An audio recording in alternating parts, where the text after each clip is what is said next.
Mrs. János Szántó, Rózsa, born in Siófok in 1913. Mrs. Robert Meyer, Margit, born in Budapest in 1911, and Ms. Ibolya Reich, born in Budapest in 1908. On October 23, 1944, I reported, in response to the call-up notice, at the Kishok Sports Ground. From there they marched us on foot to Ferihegyi the very same day. For 3 weeks we did earthworks, digging trenches, defenses, and as the Russians drew nearer, we were driven on. We marched without a break for 28 hours, as far as the Albertfava. We stayed there for 4 days, and during that time we received no provisions at all. Our next stop was the brickworks in Obuda.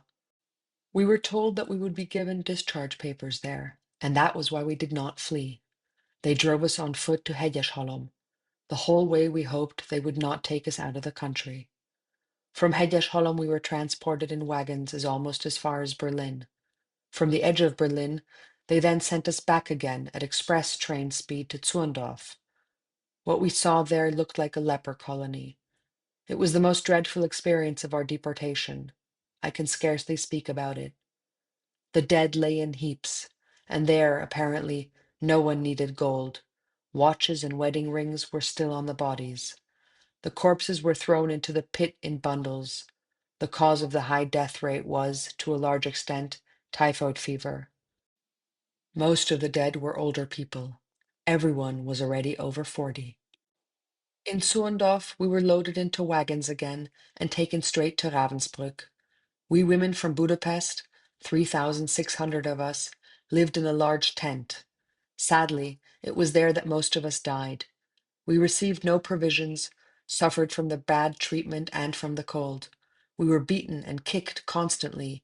We were crawling with clothes lice and typhus raged. The death rate rose without pause. One after another, our comrades died beside us. In the crematorium, there they burned only corpses, and there were an enormous amount of them.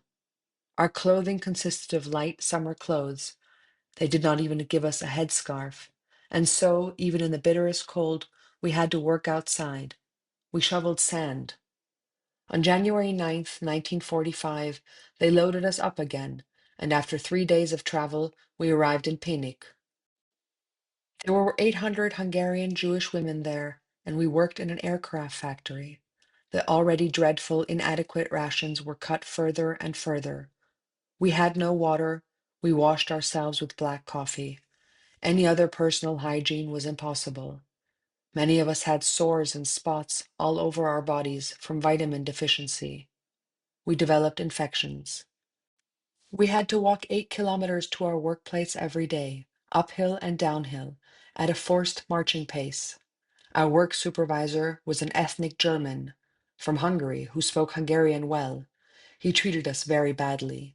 This man, Adolf, often beat us with a strap so severely that the next day we could hardly get up. At the beginning of April, when the trees in the camp began to bud, we ate the leaves. All the trees were stripped bare. Later we were moved up onto the mountain. That is where we lived, and often we did not even have the strength to walk down for our midday meal. If, in such cases, we did go down, we were given 3 days' rations at once. We ate it all immediately, and then we went hungry again for 3 days. The Americans liberated us on April 13th. At that time, 72 of us were in hospital, emaciated to skin and bone. Our liberators said that they had never seen anything like what they saw with us in any other camp. If they had arrived a week later, we all would have died. The Americans took us to a sanatorium where we recovered. We owe our lives to Lieutenant George Friedman, who served in the 6th Division. Through his selfless kindness, he saved us. We shall remember his name forever.